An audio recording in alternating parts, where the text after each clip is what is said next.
Sepanjang peradaban dunia, masyarakat pernah menyaksikan atau pernah terlibat dalam dua perang berskala global.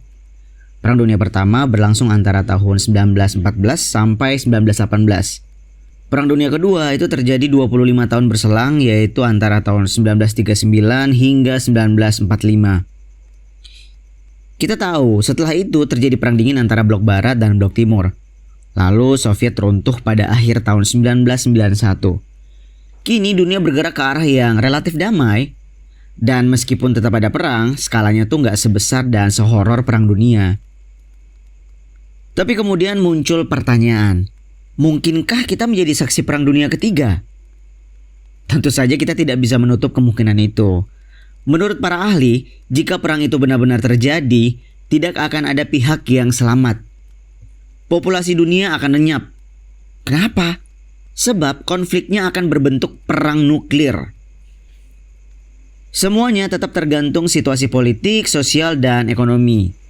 Misalnya nih sekarang, di mana Ukraina sedang berperang melawan invasi Rusia.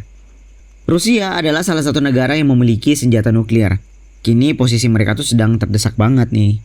Dan akhirnya muncul gosip yang mengerikan tentang kemungkinan Rusia akan menggunakan senjata nuklir miliknya. Jika iya, kalau sampai kejadian, kemungkinan besar keputusan itu akan memicu perang dunia ketiga antara Rusia dan sekutunya melawan Amerika Serikat, NATO, dan sekutunya. Nah, menariknya, konflik antara Rusia dan Ukraina bukan satu-satunya potensi perang dunia ketiga.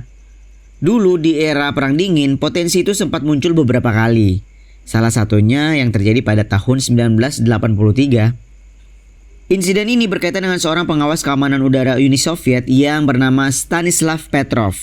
Jadi ceritanya pada suatu hari komputer Petrov itu menangkap sinyal serangan rudal nuklir dari Amerika Serikat menuju ke Uni Soviet.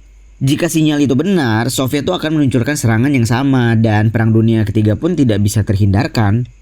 Tapi Petrov memutuskan untuk tidak melaporkannya ke atasan dengan kesimpulan yang seperti itu. Dan benar aja, sinyal itu tuh ternyata tidak akurat. Pertanyaannya, bagaimana sih Petrov tuh bisa seyakin itu? Mengapa komputernya bisa menangkap sinyal yang salah?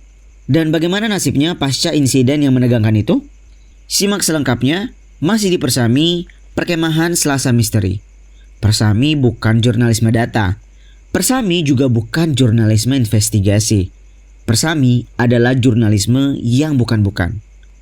Jika kamu mendengarkan ini lewat YouTube Tirto, share di kolom komentar insiden menegangkan apa yang hampir melahirkan perang dan patut kami angkat.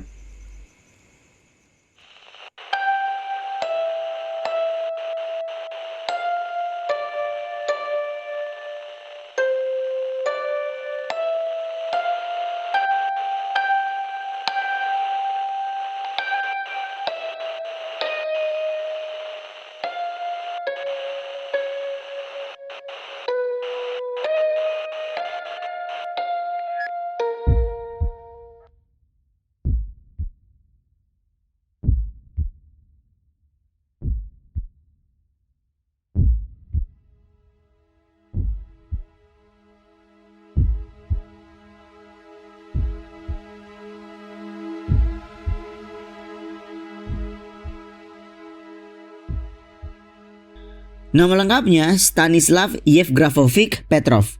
Ia lahir pada 7 September 1939 di dekat Vladivostok, Soviet Timur Jauh. Ayahnya adalah seorang pilot pesawat tempur dan pernah terlibat dalam Perang Dunia Kedua.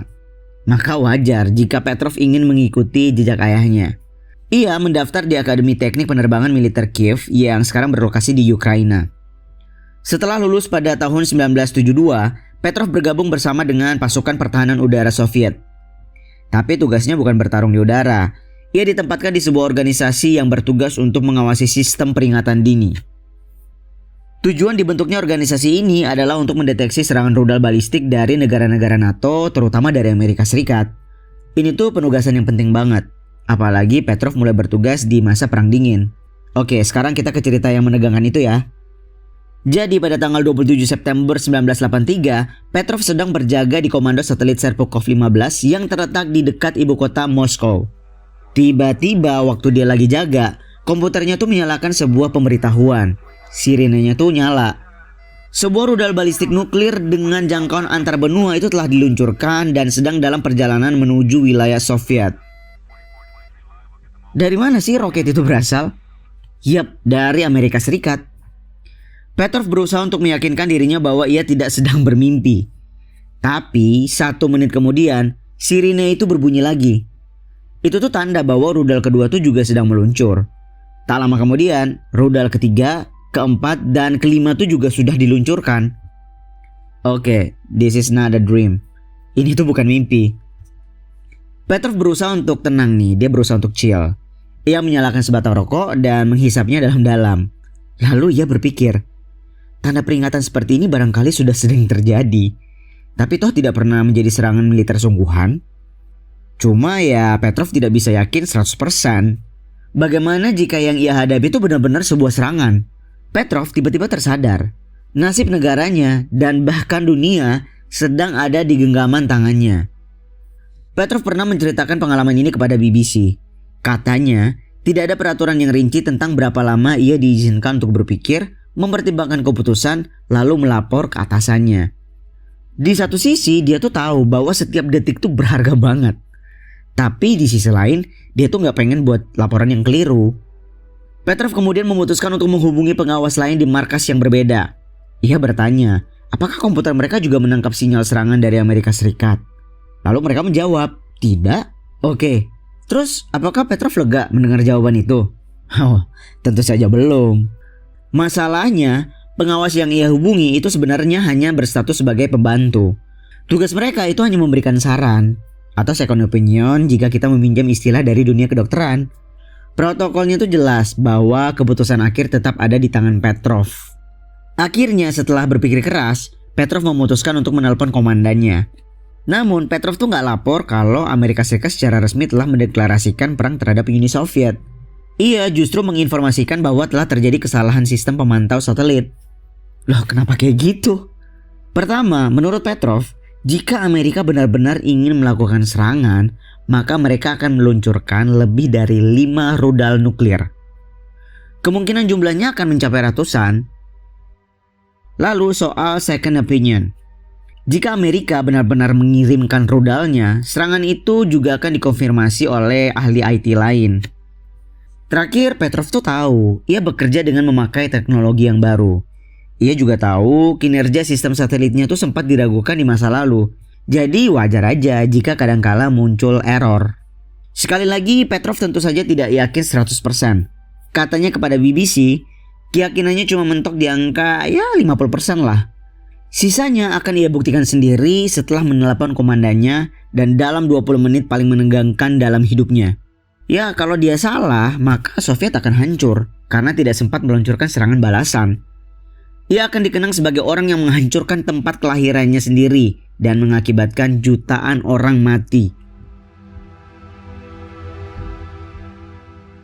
20 menit berlalu. Tidak terjadi apa-apa. Petrov menghembuskan napas panjangnya. Ia menyalakan sebatang rokok dan menghisapnya dalam-dalam.